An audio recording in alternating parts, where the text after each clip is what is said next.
जय भारत मित्रों। तो लास्ट लेक्चर में और लास्ट वीक में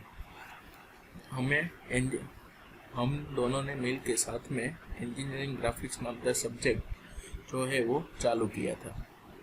अब हम यहाँ पे जो क्या है इंजीनियरिंग ग्राफिक्स वो सब मैंने आपको समझा दिया है लास्ट लेक्चर में। अब हम आज वो बाकी हुए जहाँ से हमने छोड़ा था उसे आगे लेके अब आगे जाने वाले हैं।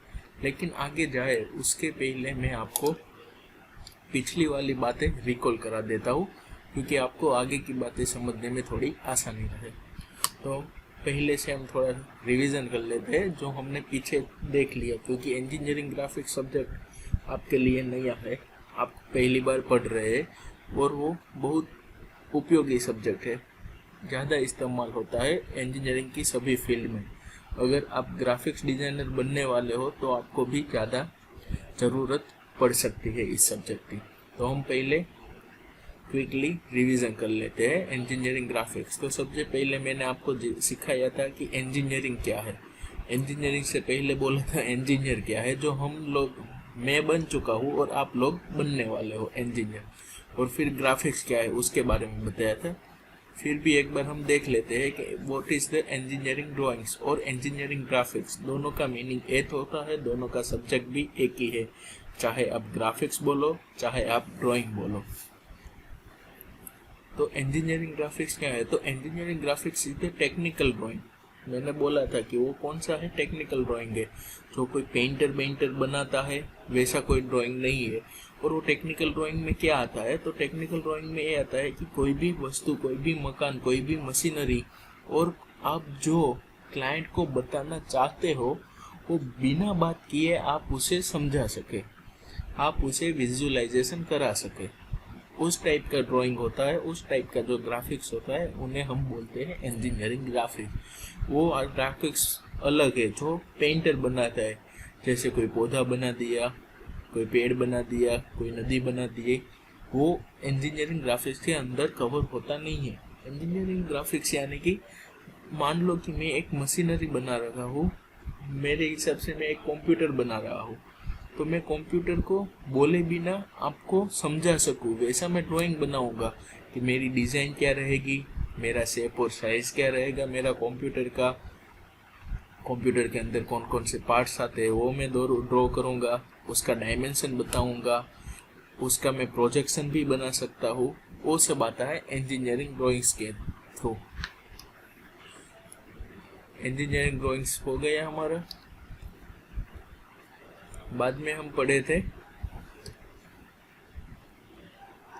कि engineering drawing most commonly referred to the engineering graphics is an art of manipulate of the design of the variety of component, especially those related to engineering. It is the preliminary consist of the sketching ने ये बधुआ वो सब इसके अंदर आता है। सबसे ज़्यादा यूज़ होता है इंजीनियरिंग ड्राइंग और इंजीनियरिंग ग्राफिक्स। तो mechanical engineer, computer engineer, civil engineer, उसके अंदर और ऑटोमोबाइल इंजीनियर, उसके अंदर ग्राफिक्स का ज़्यादा इस्तेमाल होता है। जैसे कि मान लो मैकेनिकल इंजीनियर है तो उसे मशीनरी के साथ डील करनी पड़ती है, तो कैसा मशीन बनाएगा, कहाँ पे वो चैम्फर मारेगा, चैम्फर यानी कि कर्व, कैसा कर्व लेगा, मशीनरी का पार्ट्स जो है उसमें कितने नट बोल्ट्स है तो उसका डायमेंशन क्या है। कोई ऑटोमोबाइल इंजीनियर है तो गाड़ियाँ बनाता है, गाड़ी की डिज़ाइन करता है तो कैसे डिज़ाइन करेगी, कैसे उसका वो कर्व मारेगा।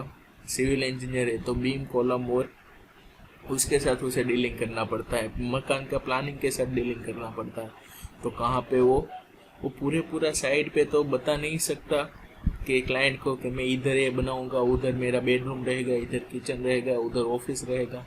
तो क्या करता है सिविल इंजीनियर की एक कागज़ का टुकड़ा जिसे हम बोलते हैं इंजीनियरिंग शीट, जो भी अलग अलग साइज़ की होती है, जो हमने लास्ट लेक्चर में देखी थी कौन कौन की साइज़ के आती है।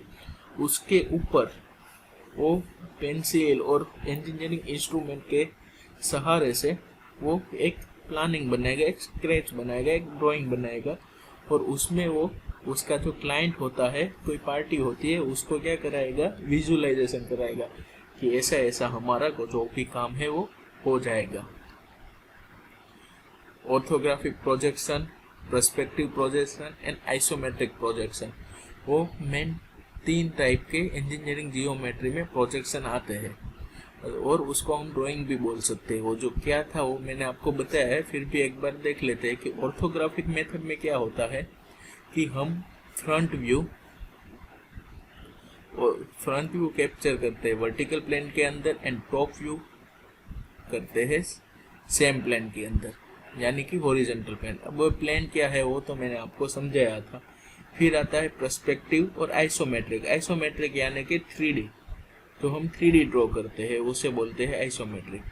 इम्पोर्टेंस देखिए तो मैंने आपको बोला कि कहाँ कहाँ पे इनका इम्पोर्टेंस है, तो इंजीनियरिंग की सभी ब्रांच में इसका इम्पोर्टेंस ज़्यादा है, लेकिन ज़्यादा कौन सा है? कंप्यूटर इंजीनियरिंग के अंदर ग्राफिक्स के रूप में, सिविल इंजीनियर, ऑटोमोबाइल और मैकेनिकल, इलेक्ट्रिकल और केमिकल में और थोड़ा बहुत यूज़ होता है, लेकिन यूज़ तो होता है, यानी कि सभी में इसका इस्तेमाल होता है। क्या है रोल ऑफ ग्राफिक्स का रोल क्या है? तो मैंने आपको पहले ही बताया कि बिना बात किए हमें दूसरे हमारे क्लाइंट को है वो हमारा काम समझाना है, यानी कि कम्युनिकेट करना है, उसे विजुअलाइजेशन करवाना है, उसको डॉक्यूमेंटेशन करवाना है। तो वो मेन रोल है ग्राफिक्स का। मैं आपको पूछूं कि रोल ऑफ द ग्राफिक्स, तो आप ये 3 लिख सकते हैं, ठीक है।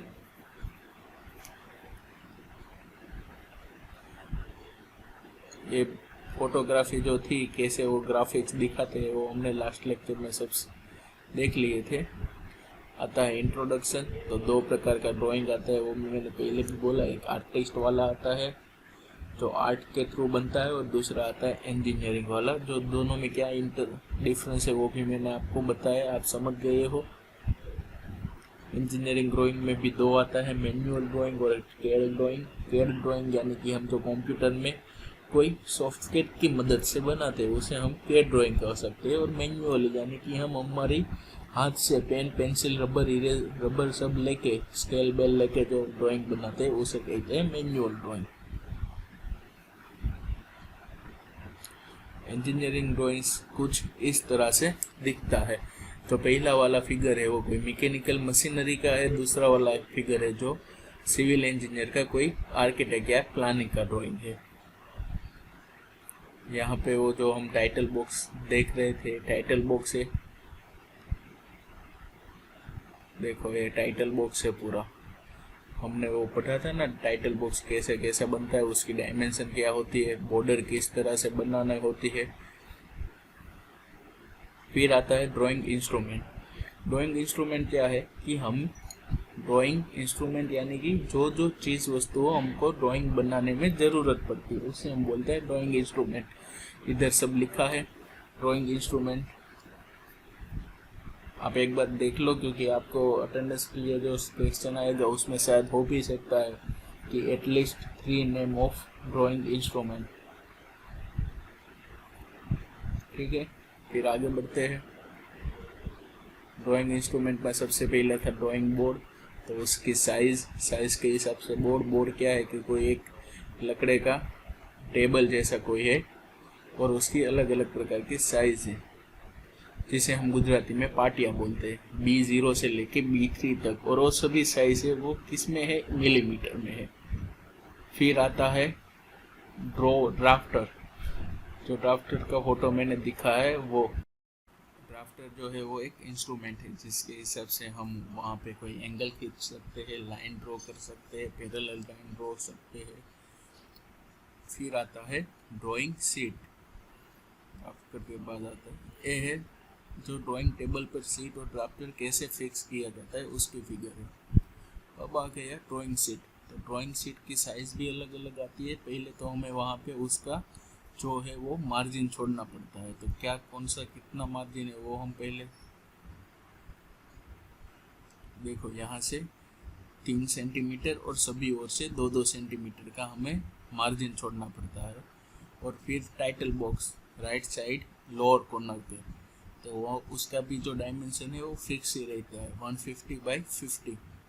और हम कहाँ पे भी ऐसा कोई डायमेंशन लिखना हो कि कहीं पे लिखा है मान लो कि 20/50, तो हम हमेशा जो बोलेंगे 20 वो होगा हमारा हॉरिजॉन्टल और 15 होगा तो वर्टिकल। इधर हमारा हॉरिजॉन्टल कितना है तो 150/50 इसको बोलते हैं, नहीं कि 50/150। समझ रहे हो? पहला जो माप होता है वो हॉरिजॉन्टल आता है, फिर आता है वो वर्टिकल आता है, और जो लास्ट में जो कोई ऐसा हो 3 माप वाला तो उसकी हाइट रिप्रेजेंट करता है। यानी कि मैं बोलूँ 2 × 3 × 5, तो जो 2 है वो मेरी हॉरिजॉन्टल माप है, 3 है वो मेरा वर्टिकल माप है, और 5 है वो मेरा हाइट रिप्रेजेंट करता है। तो ये हो गया ड्राइंग शीट। ड्राइंग शीट की भी अलग अलग साइज होती है। उससे पहले हम टाइटल ब्लॉक बना लेते हैं। तो टाइटल ब्लॉक कुछ इस तरह से बनता है।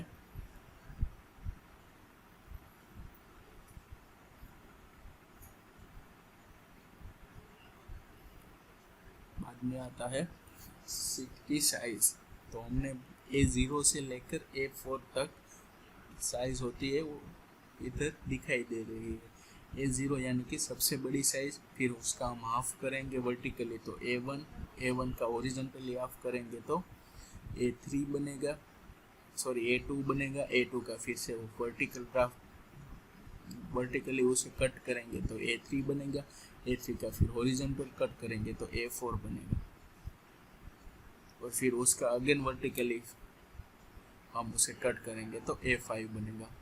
ये आपको माप जो है वो आपको याद रखना है। तो इंडियन स्टैंडर्ड के मुताबिक सभी जगह सेम रहते हैं। मान लो कि आपका जो कोई नोटबुक है वो A4 साइज का है, तो उसका जो माप होगा वो क्या होगा 250/330 या 210/297। ट्रिम साइज और अनट्रिम साइज दो दिया हुआ है। तो हमने लास्ट लेक्चर में यहाँ तक पढ़ा था।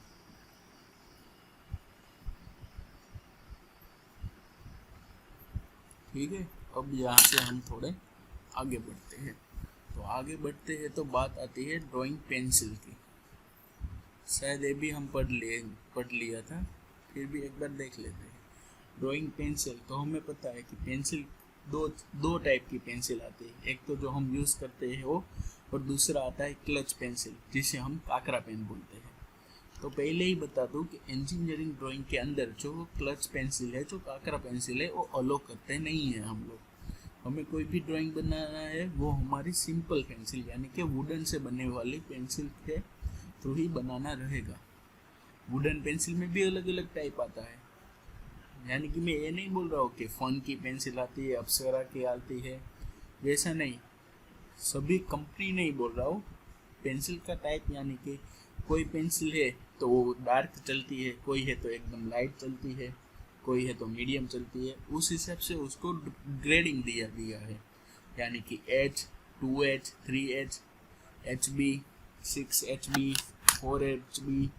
वो आपके पास अभी जो कोई भी पेंसिल होगी तो उस पर आप देखोगे तो HB ग्रेफाइट ऐसा लिखा होगा, तो उस पेंसिल का ग्रेड है HB, 6B, 4B, 3B। जो जैसे भी बी यानी कि बोल्ड, जैसे भी आपका ग्रेड बढ़ेगा वैसे वैसे आपकी पेंसिल जो है वो डार्क हो जाती है, डार्क काम करती है। तो ये है हमारी पेंसिल, यानी कि हम ड्राइंग पेंसिल इस तरह के यूज़ करते हैं। अब हम नया पढ़ते हैं कि लाइन। पहले तो बताइए लाइन क्या होती है।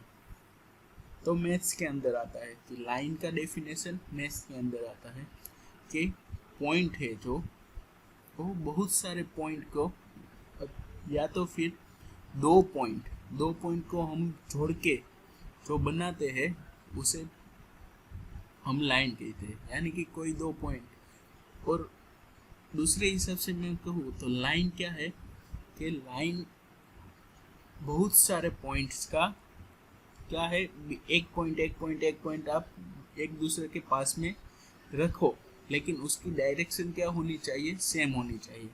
डायरेक्शन सेम नहीं होगी तो वो बन जाएगा हमारा कर्व, तो वो लाइन। अब लाइन किस पर आधार रखती है, तो थिकनेस पे, यानी कि चौड़ी लाइन, बहुत चौड़ी लाइन, कोई हायर थिकनेस वाली लाइन, कोई स्मॉलर थिकनेस वाली लाइन। जैसे कि हम बचपन में चित्रकम में ड्राइंग करते थे तो हम क्या यूज़ करते थे, कि जो बाहर का बॉर्डर होता है वहाँ पे हम स्केच पेन लगाते हैं, जो ब्लैक कलर की स्केच पेन आती है, तो वो क्या काम करती है कि बाहर की लाइन है उसे क्या करती है, डार्क करती है, यानी कि उसका थिकनेस जो है वो बढ़ा देती है। तो उस हिसाब से हम थिकनेस भी ले सकते हैं। तो देख लेते हैं क्या बोला है। A line thickness varied according to the use of pen और pencil and the size and type of the drawing, कि हम कौन सी पेंसिल इस्तेमाल कर रहे हैं उस हिसाब से उसकी थिकनेस वेरी होगी। और दूसरा कि हमें कहाँ पे किसी ज़रूरत है, कौन से टाइप के ड्राइंग में कौन सी साइज की थिकनेस हम यूज़ कर सकते हैं। एक बात ऐसा नहीं है कि मैनुअल ड्राइंग में ही याद रखनी है। अगर आप ऑटोकैड यूज़ कर रहे हैं, अगर कोई प्रोग्रामिंग में यूज़ कर रहे हैं, अगर कोई सॉफ्टवेयर यूज़ कर रहे हैं, तो उसमें भी हमें ये बात तो याद रखनी ही है कि जो सबसे आउटर वाली लाइन होगी वो अंदर वाली लाइन से उसकी थिकनेस ज़्यादा रहेगी। कितनी ज़्यादा रहेगी, कैसे रहेगी, वो हमें देखना है। तो यहाँ पे हम देख लेते हैं कि कैसे कैसी लाइन आती है। For pencil the line can be divided into the two line group. Pencil से जो हम लाइन खींचते हैं उसको हमने दो ग्रुप में डिवाइड कर दी गई। ए है उसकी थिकनेस लाइन ग्रुप 0.2 mm और 0.1 mm। तो 0.2 mm है उसे हम बोलते हैं मीडियम थिकनेस, और 0.1 mm की जो लाइन है उसे बोलते हैं हम थिन, यानी कि पतली। तो उसकी यूज़ कहाँ पे होती है, तो थिकनेस जिसकी मीडियम है उसकी यूज़ आउटलाइन, डॉट लाइन और cutting plane line. Cutting plane line क्या है कि अगर हमें कोई प्लेन यानी कि एक समतल, तो कभी ऐसा भी हुआ कि हमने मान लो कि हमने रूम ड्रॉ की है, तो उसका तो हम ऊपर से प्लान देखेंगे तो हमें तो स्क्वायर या रेक्टेंगल ही दिखेगा, लेकिन उसके ऊपर हमको मान लो कि कोई टेबल ड्रॉ करना है, तो दोनों का लेवल तो सेम होगा नहीं, फ्लोरिंग का लेवल डाउन होगा, टेबल तो थोड़ा अप आएगा। तो वो दिखाने के लिए हमें क्या ऊपर करना पड़ता है, प्लेन कटिंग प्लेन लाइन दौड़नी पड़ती है जो हमें लेवल डिफरेंस दिखाती है। समझ रहे हो। फिर डॉट लाइन क्या होती है कि अगर कोई एक्सिस दिखानी हो, अगर कोई इमेजनरी लाइन दिखानी हो, तो वहाँ पे हम डॉट लाइन और आउट लाइन यानी कि बॉर्डर लाइन। फिर बात करते हैं थिन लाइन की। तो थिन लाइन क्या होती है, centre line, section line, dimension line, extension line, construction line, leader line, short और ब्रेक लाइन, लॉन्ग और ब्रेक लाइन, वहाँ पे हम थिन लाइन यूज़ करते हैं। अब वो लाइन क्या है वो भी हमें देखना पड़ेगा कि इतना सारा नाम आया, कहाँ पे कौन सी लाइन हम ड्रॉ कर रहे हैं, हमें क्या मालूम। हमें तो जो लाइन ड्रॉ कर गए वो ड्रॉ कर दी है, ऐसा नहीं होता है। हमें जो भी हम ड्रॉ करेंगे वो एक परफेक्ट ड्रॉ करेंगे। और इम्पोर्टेंस नोट क्या दी गई है इधर, in the finishing drawing all line except the construction line should be a dense यानी कि थिकनेस उसकी ज़्यादा रखनी पड़ती है, dense, clean and uniform. Construction line should be drawn very thin and faint and should be hardly visible. Construction line क्या होती है, ये सिविल इंजीनियर का टॉपिक है। उसमें क्या होता है कि हम कोई भी लाइन ड्रॉ करने, कोई भी ड्राइंग स्टार्ट करें उससे पहले एक लाइन हमें रेफरेंस के थ्रू ड्रॉ करनी पड़ती है, और उसके हिसाब से बाकी का जो ड्राइंग है वो ड्रॉ किया जाता है।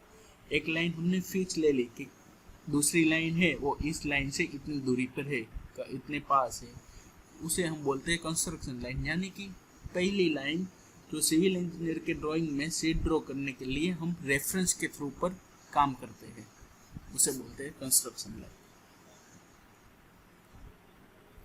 अब है टाइप्स ऑफ लाइन, हमें देखना है। पहला है थिकनेस उसकी ज़्यादा है दूसरे के हिसाब से और कंटिन्यूअस थिक।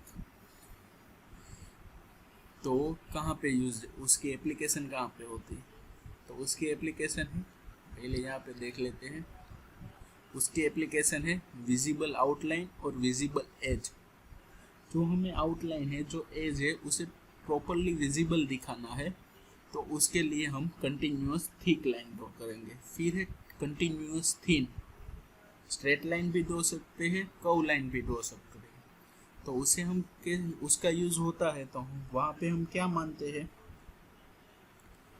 कि इमेजनरी लाइन हमारे ड्रॉ करनी हो, कोई इंटरसेक्शन ड्रॉ, इंटरसेक्शन यानी कि कोई दो ऑब्जेक्ट है, कोई दो लाइन है, वो एक दूसरे के साथ एक दूसरे के ऊपर नीचे हो जाती है, उसे हम बोलते हैं इंटरसेक्शन।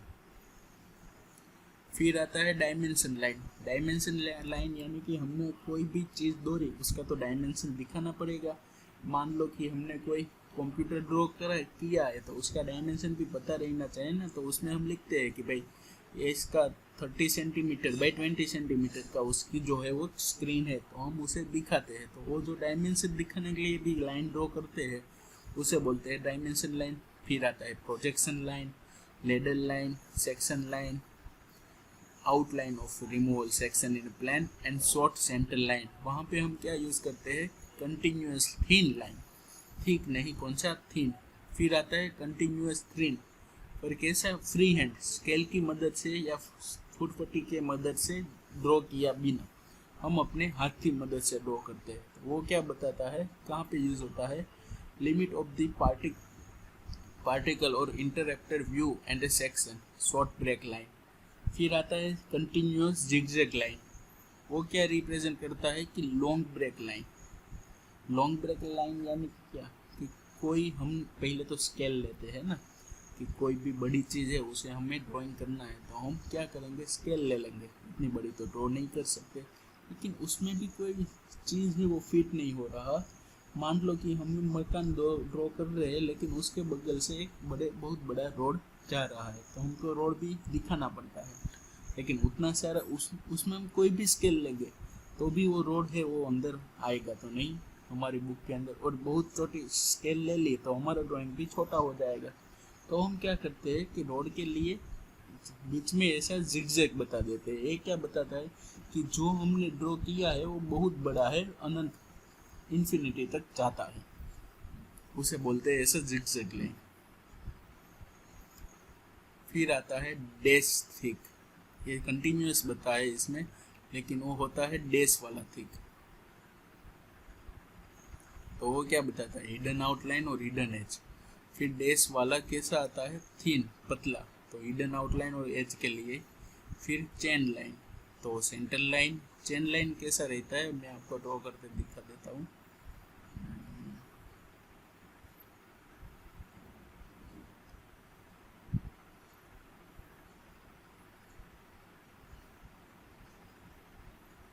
ऐसी जो लाइन रहती है ना उसे चेन लाइन कहते हैं। फिर सभी एक जैसा रहता है ना उसे कहते हैं डैश लाइन। चेन लाइन में एक बड़ी लाइन, एक छोटी लाइन, बड़ी लाइन, छोटी लाइन, उसे कहते हैं हम चेन लाइन। हो गया चेन लाइन। फिर इस टाइप की भी चेन लाइन आती है, उसे बोलते हैं chain thin, thick and change, और कटिंग प्लेन के लिए बताया जाता है। फिर चेन थिक आता है, indication of the line of the surface with the special treatment application। Chain thick double dash, यानी कि एक line point, line point, line point, इस लाइन को क्या बोलते हैं, चेन डबल डैश बोलते हैं। वो थिक भी होता है और थिन भी होता है, दोनों चेन डबल डैश ही है। तो वो कहाँ पे होता है कि कोई मूवेबल पार्ट्स दिखाना है, सेंट्रोइड दिखाना है, अल्टरनेटिव और एक्सट्रीम पोजीशन दिखाना है, मूवेबल्स पार्ट, वहाँ पे वो ये लाइन पॉइंट यूज होता है। यहाँ पे है सभी लाइन पॉइंट का यूजेस। ये देखो डायमेंशन बताया है, तो ये है dimension line, expansion line, centre line की पूरा कोई है फिगर है उसके सेंटर से जो पास होता है उसे बोलते हैं सेंटर लाइन। वो कैसी है, डैश लाइन भी है, चेन लाइन है, लेडर लाइन है। अब एक बार ध्यान से देखो सभी लाइन का कैसे यूज होता है वो।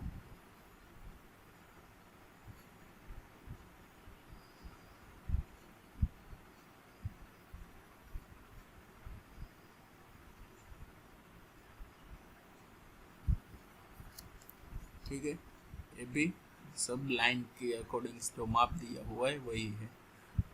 A1, A2, E1 वो सब क्या है, तो हमने यहाँ पे उसका नोटेशन दिया, E1 यानी हिडन लाइन। तो इधर कुछ कहा था E1, यहाँ पे हिडन लाइन ड्रॉ करने के लिए। B5 ए देखो E1, तो ये हिडन लाइन है तो हम उसे डैश लाइन के यूज़ करते हैं। कहाँ पर गया E1, hidden outline dash line thick, तो है हमारा डैश लाइन। और फिर कैसा है, थिक है, ये सब डायमेंशन लाइन है तो वो क्या है, थीन है। और BSA का मतलब क्या है, ब्यूरो ऑफ इंडियन स्टैंडर्ड, कि हमारा जो इंडियन है वहाँ पे जो स्टैंडर्डाइज किया गया है इंडिया में, उस हिसाब से ये सब ड्रॉ किया गया है। सभी लाइन कैसे यूज, ये सभी क्या है कि मैकेनिकल एक इंस्ट्रूमेंट है, चेन है, पेंडुलम है, वो सबका ड्राइंग है। लाइन एंड इट्स टाइप आप देख रहे हो, सभी के लाइन, हिडन लाइन है, थिक लाइन है, थिन लाइन है, फ्री हैंड लाइन है, जिगजैग लाइन है, डैश लाइन है और चेन लाइन है, उसका यूज। अब ड्राइंग स्टैंडर्ड क्या आता है, तो मैंने आपको बात किया BSA यानी कि ब्यूरो ऑफ इंडियन स्टैंडर्ड। तो सभी देश के पास अपने अपने कोई फॉर्मेट है, जैसे हमारे इंडिया में फॉर्मेट है, तो यानी कि हम जो ड्राइंग कर रहे हैं इंडिया के मुताबिक, वो फिर सभी राज्यों में, पूरे इंडिया में एक जैसा ही सभी का नियम होता है। कि हमें मान लो कि टाइटल बॉक्स बनाया 150x50 का, तो पूरे इंडिया में वही साइज प्रीफर होती है, लोकेशन भी वही प्रीफर होता है कि राइट साइड बॉटम कॉर्नर पर। वैसे ही हर देश का अपना अलग अलग कोई स्टैंडर्ड है। पहला है ANSI यानी कि अमेरिकन नेशनल स्टैंडर्ड इंस्टीट्यूट, क्या नाम उसका क्या है, ANSI, ये नाम आपको याद रखने हैं। और उसमें क्या है, जैसे हमारा A4 A3 A0 उस हिसाब से जो साइज आती है उसमें ऐसा आता है कि ANSI Y41, तो वो ड्राइंग शीट का साइज बता है 40.2, तो उसका लाइव जो ये मान लो कि ये सब अमेरिका का है, कि डायमेंशन उसका कैसा है, टॉलरेंस क्या है, उसका कोई उसका फिक्स नाप होगा। वैसे ही आता है ISO यानी कि इंटरनेशनल स्टैंडर्ड। जब हम एक कंट्री से दूसरी कंट्री के साथ कोई काम लेते हैं, फ्रीलांसर वर्क लेके कोई भी काम करते हैं, यानी कि क्लाइंट कोई दूसरी कंपनी का है, मान लो कि वो अमेरिका का क्लाइंट है, हम इंडिया के काम करते हैं, अगर हम इंडियन स्टैंडर्ड के हिसाब से ड्रॉ करके उसे बताएंगे तो उसे कुछ समझ में नहीं आएगा, और वो हमें अमेरिकन स्टैंडर्ड के थ्रू बताएगा तो हमें भी समझ नहीं आएगा, तो कम्युनिकेशन तो हमारा रुक गया। तो उस हिसाब से पूरे इंटरनेशनल स्टैंडर्ड पे ऑर्गेनाइजर्स के थ्रू एक ऐसा एक परिषद बुलाया है, उसका एक कमिटी है जो पूरा इंटरनेशनल स्टैंडर्ड को क्या करता है, बाहर पाता है इंटरनेशनल स्टैंडर्ड, और हम फिर इंटरनेशनली ऐसे ड्राइंग और ग्राफिक्स है वो शेयर कर सकते हैं। JSA यानी जापानीज, BSA यानी bureau of Indian standard. Local level पर बात ठीक है, आप इंडिया थ्रू कर रहे हैं तो आप इंडियन स्टैंडर्ड फॉलो करो, अमेरिकन के थ्रू बातचीत कर रहे हैं, ड्राइंग शेयर कर रहे हैं तो आप अमेरिकन स्टैंडर्ड यूज करो। Standard and convention, no effective communication without and the agreed upon the standard or sign of the symbol। Standard होना क्यों जरूरी है, मान लो कि मैं कोई एंगल ड्रॉ कर रहा हूँ और उसे मैं क्या सर्कल बता रहा हूँ, तो मुझे वो ड्राइंग दिखेगा, सर्कल में बनाऊंगा, तो मेरे दिमाग में तो है हाँ मैंने एंगल बनाया, लेकिन मैं जब उसे आपको बताऊंगा तो आप क्या सोचोगे कि इधर क्यों सर्कल बना हुआ है, सर्कल तो इधर आता नहीं है, यहाँ पे तो एंगल आता है, और आपके दिमाग में एंगल यानी कि कोई कोना होगा, आप उसे एंगल मान रहे हो, आप ट्राइंगल को एंगल मान रहे हो, मैं सर्कल को एंगल मान रहा हूँ। तो ऐसा जो मिसकम्युनिकेशन होता है उसकी वजह से हमने एक स्टैंडर्ड जो है वो डिफाइन करना पड़ता है, जो स्टैंडर्ड साइज और स्टैंडर्ड सिग्नल हमें देता है। Standard and conversation of the alphabet of the technical drawing and plan describe the geometric, यानी कि पर्पज़ हमारा स्टैंडर्डाइजेशन का क्या है कि जो भी है हमारा कम्युनिकेशन बेहतर बने और इजीली हम लोग एक दूसरे के साथ कम्युनिकेट कर सके, इसीलिए तो हम स्टैंडर्ड है वो वेरी इम्पोर्टेंट रोल आता है उसका। ठीक है, तो यहाँ तक हम रखते हैं। अब अगले लेक्चर में हम लेटर बोलेंगे, लेटर सीखेंगे कैसा होता है लेटरिंग वो। उसके पहले मैं आपको अटेंडेंस के लिए क्वेश्चन दे देता हूँ। तो हमारा पहला क्वेश्चन क्या होगा तो पहला क्वेश्चन है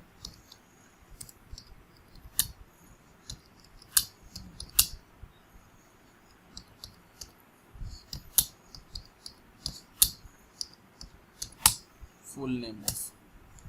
फिर दूसरा हम क्या बोलते हैं कि मुझे आप साइज बताओ, साइज ऑफ कौन सी सीट की साइज। तो सीट की साइज कौन कौन सी आती है, A0, A1 और A4, ये 3 सीट की साइज मुझे mm में चाहिए। और फिर आता है last question, role of graphics. चलो रोल ऑफ ड्राइंग, रोल क्या है ड्राइंग का और ग्राफिक्स का। तो ये जो 3 क्वेश्चन है वो आपको मुझे सबमिट करानी है, कहाँ पे, अटेंडेंस पे और असाइनमेंट में, ठीक है। तो ये हो गया आपका क्वेश्चन। नेक्स्ट लेक्चर से हम थोड़ा आगे बढ़ेंगे। अभी ये सब हमारा इंट्रोडक्टरी पार्ट में ही चल रहा है कि क्या क्या आप ग्राफिक्स के अंदर पढ़ने वाले हो, वही इंट्रोडक्शन ही है अभी तक। तो अभी ये पहला चैप्टर है इंट्रोडक्शन ऑफ इजिंग। बाद में हम उसके अंदर जाएंगे कि क्या क्या पार्ट्स आते हैं, लाइन है, कर्व है, कैसे कैसे ड्रॉ होता है। तो आज हम यहाँ तक रखते हैं, ठीक है।